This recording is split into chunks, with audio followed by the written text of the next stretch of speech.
वक्त की बड़ी खबर आपको बता रहे हैं। उत्तर प्रदेश से बड़े मंत्री ओम प्रकाश राजभर ने अभी मुक्तेश्वरानंद पर बड़ा बयान दिया है।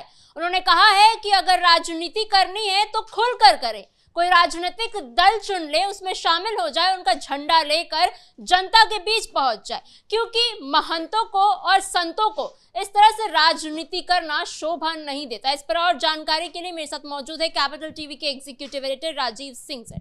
सर, क्या है पूरा मामला? देखिए, लगातार ओम मुक्तेश्वरानंद को सो कॉल्ड राजनीति करते हुए कहीं ना कहीं राजभर देख रहे थे जी। मनोज तिवारी देख रहे हैं जी। मंत्री धर्मपाल जी देख रहे हैं, अनुज जलोटा देख रहे हैं, बहुत लोग, पूरा देश देख रहा है, पूरी दुनिया देख रही है। तो शायद उनको लगा होगा कि छुप छुप की राजनीति क्या करनी है, खुल के ही राजनीति करते हैं, शायद उसमें कुछ भला हो जाए। क्योंकि जिस तरीके से अखिलेश यादव के पक्ष में बोलते हुए नजर आए, जिस तरीके से मेले में जब जाते हैं, माघ मेला में, तो स्नान करने को लेके ये मैसेज डालते हैं कि हमको स्नान ही नहीं करने दिया गया, जबकि स्नान करने जाते हैं। संतों को भला मेला में कौन रोक सकता है? 4-4.5 करोड़ लोगों ने नहाया, और ये तो अपने आप को शंकराचार्य कहते हैं। शंकराचार्य हैं नहीं, उस पर भी माएंगे। हम भी आज पूरा का पूरा कच्चा चिट्ठा लेकर आए हैं। लेकिन एक बड़ी बात है कि बिना नहाए वहाँ से चले आए। 11 दिन मैं तो इलाहाबाद में रहा हूँ, वहाँ जाने के बाद ही गंगा मैया में डुबकी लगाने का मन करने लगता है। आप संत हैं, आप संवाद की बात करते हैं, समाधान की बात करते हैं, करना चाहिए, लेकिन आप नहीं करते हैं। आप वहाँ विवाद खड़ा कर देते हैं और वहाँ से लौट के चले आते हैं। मात्र 50 मीटर जाते गंगा मैया के अंदर उतर आते। गंगा मैया गंगोत्री से निकल कर आई, लेकिन ओम मुक्तेश्वरानंद 50 मीटर नहीं चल पाए। आकर वहाँ 11 दिन धरना बैठ जाते हैं। बसंत पंचमी पार हो जाती है, आज भी माघी पूर्णिमा है, आज भी जाकर नहा लेते, लेकिन आज भी नहीं गए। तो ये विवाद इसीलिए बढ़ रहा है और लगातार लोगों का बयान आ रहा है, चाहे राजभर हो चाहे धर्मपाल हो, कि भाई आखिर आप किस तरह के संत हैं जो अपने आप को शंकराचार्य भी बता रहे हैं और शाही स्नान की बात करते हैं, जबकि मौनी अमावस्या के दिन कोई भी शाही स्नान की कोई परंपरा है ही नहीं। सीधे सीधे जिस व्यवस्था को संभालने वाली वहाँ पुलिस थी, उसको योगी की पुलिस कह के आप भिड़ जाते हैं। आपके बटुक नाबालिग बच्चे पुलिस के गिरबान पकड़ के झूल जाते हैं, और फिर बाद में कई तरह की बातें आती हैं। देखिए, कुल मिला जुला के 27 का जो इलेक्शन है ना, उसका एक तरह से उसके टूल किट के तौर पे ओम मुक्तेश्वरानंद को यूज किया जा रहा है, इसमें कोई दो राय नहीं है।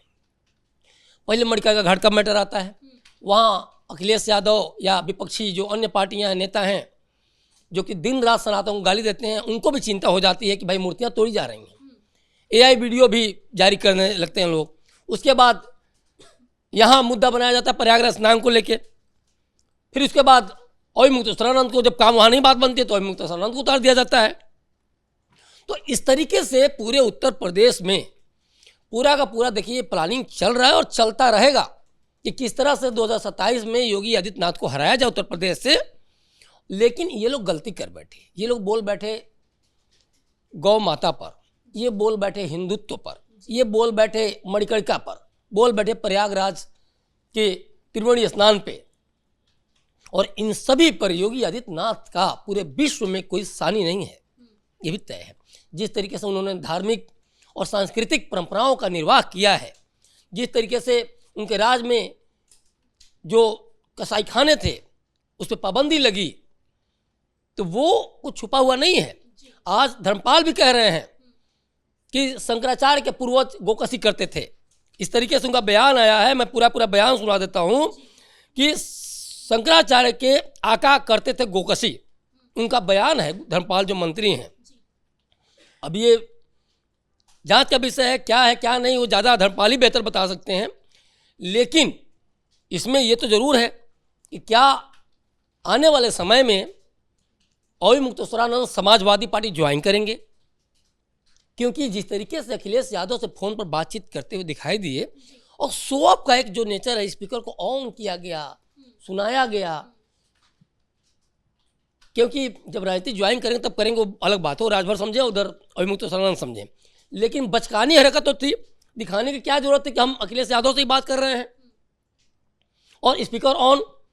तो ये देखिए लगातार उसके बाद आम आदमी पार्टी का संजय सिंह वहाँ पहुँचते हैं। तो नेताओं का पहुँचना, केशव प्रसाद मौर्य बीजेपी के जो डिप्टी सीएम है उत्तर प्रदेश में, वो साफ साफ कहते हैं कि महाराज जाकर नहा लीजिए, लेकिन वो बार बार कि नहीं योगी आदित्यनाथ आए, हमसे कहें, माफ़ी मांगे, तमाम तरह की बातें। केशव प्रसाद मौर्य का बोलना, योगी आदित्यनाथ का बोलना है, वो सरकार की लाइन से हट के नहीं है, वो सरकार की लाइन है।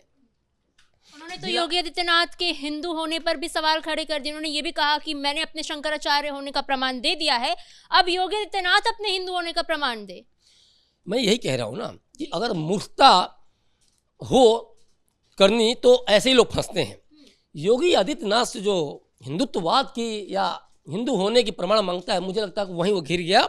वो अपनी पूरी जीवन की कमाई वहीं ख़त्म कर दिया। अब जो कहते हैं ये कि शंकराचार्य होने का मैंने प्रमाण दे दिया, तो जरा हम उस पर भी आ जाते हैं कि कैसे ये मामला, कैसे ये लेटर पर शंकराचार्य लिख के भेजते रहे और कैसे प्रशासन ने नोटिस भेजा कि आप किस हक से शंकराचार्य लिख रहे हैं। हम उस पर भी बात कर लेते हैं। और इसीलिए प्रशासन ने कहा कि माघ मेला में बैन कर दिया जाएगा आपको, आपकी जो भूमि आवंटन जो है वो भी पूरा का पूरा छीन लिया जाएगा। और ये लगातार देखिए, इस बार भी बद्रिकाश्रम के नाम से भूमि आवंटित थी, लेकिन उन्होंने वहाँ भी बोर्ड पे, चाहे वो शिविर हो, मठ हो, कहीं भी शंकराचार्य लगा के रखे हुए हैं। अब एक बार हम आते हैं, क्योंकि लगातार हमारे जो दर्शक वो भी पूछते हैं कि एक बार हमें जिक्र करना चाहिए, तो पूरा का पूरा मैं डिटेल लेकर आया हूँ, बता रहा हूँ कि कैसे इनका शंकराचार्य को लेकर विवाद और कैसे लगातार आरोप लग रहा है कि शंकराचार्य ये नहीं है, फिर भी ये इस पदवी का इस्तेमाल करते हैं। 8 अप्रैल 1989 ज्योतिष पीठ के वरिष्ठ संत बोधश्रम के निधन के बाद स्वरूपानंद सरस्वती ने खुद को उनका उत्तराधिकारी घोषित कर दिया। खुद को, गुरु जी किए चाहे नहीं किए, चेला ने खुद को कर दिया।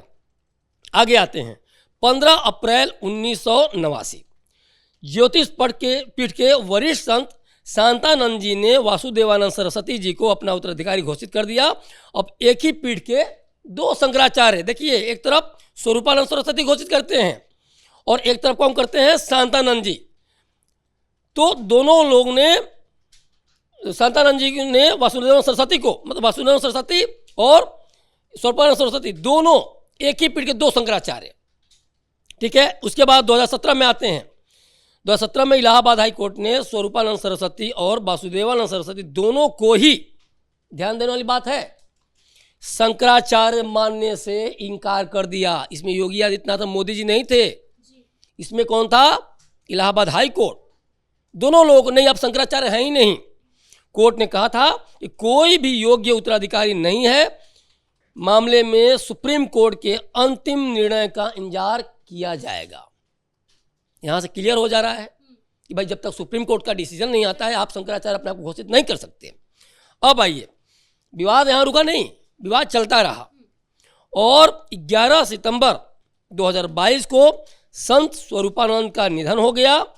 उसके अगले ही दिन, देखिए कितनी जल्दीबाजी थी, अभिमुक्तेश्वरानंद ने खुद को शंकराचार्य घोषित कर दिया, ठीक है। 16 अक्टूबर 2022 की अब बात करते हैं, बन गए स्वयंभू शंकराचार्य, बन गए अभिमुक्तेश्वरानंद। आज बवाल जो हो रहा है ना, इसी बात पे हो रही है और इसीलिए आज पूरा कच्चा चिट्ठा लेकर मैं आया कि नहीं, अपने दर्शकों की डिमांड पे ये चीज़ रखना चाहिए। 16 अक्टूबर 2022 को सुप्रीम कोर्ट ने रोक लगा दी अभिमुक्तेश्वरानंद के पट्टाभिषेक पर और छत्र चंवर के इस्तेमाल पर। जो गर्मी लगती है ना, जो डुलाया जाता है चंवर, उस पर भी रोक लगा दी। तो ये है पूरा मामला, सोचिए। अब इसीलिए लगातार नेता हो या फिर जनता हो, लगातार इनको लग रहा है कि भाई 4 जो पीठ है, चारों के शंकराचार्य, उसमें आप अपने आप को फर्जी तरीके से शंकराचार्य कैसे घोषित कर सकते हैं। कोर्ट का विषय है, ऊपर से विचाराधीन। तो कई बार ये भी बात होती है, कोर्ट कौन होता है।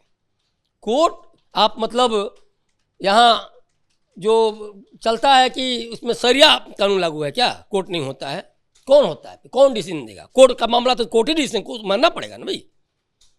तो इलाहाबाद हाई कोर्ट का भी आपने सुना और सुप्रीम कोर्ट का भी सुना, लेकिन मनमानी करनी है क्योंकि ब्राह्मणवाद या फिर सनातन परंपरा को एक तरह से माध्यम बना के कहीं का धमकाना है। आने वाले समय में अगर ये कोई पार्टी ज्वाइन कर लें तो हम नहीं कह सकते, राजभर ज़्यादा अच्छी तरह से बताएंगे, लेकिन जिस तरीके से राजनीतिक बयान आ रहे हैं उसमें कुछ भी नहीं कहा सकता, कुछ भी संभव है, ये भी तय है। तमाम जानकारियों के लिए धन्यवाद सर। और जिस तरीके से अभी हाल ही के दिनों में अभिमुक्तेश्वर आनंद की तरफ से भी काफ़ी बयानबाजी हुई है और ऐसे में अब राजभर का भी ये कहना है कि अगर राजनीति करनी है तो खुलकर कर ले और कोई राजनीतिक दल वो चुन ले और उसमें शामिल हो जाए। तो ऐसे में बड़ा सवाल ये उठता है कि क्या सच में अभिमुक्तेश्वर आनंद आने वाले समय में किसी पार्टी में शामिल हो सकते हैं और इसका प्रभाव 2027 के चुनाव में क्या पड़ता है, ये देखने वाली बात रहेगी। फिलहाल इस ब्रेकिंग में इतना ही। कैमरा पर्सन राजकुमार के साथ मैं समीक्षा तिवारी, कैपिटल टीवी, उत्तर प्रदेश।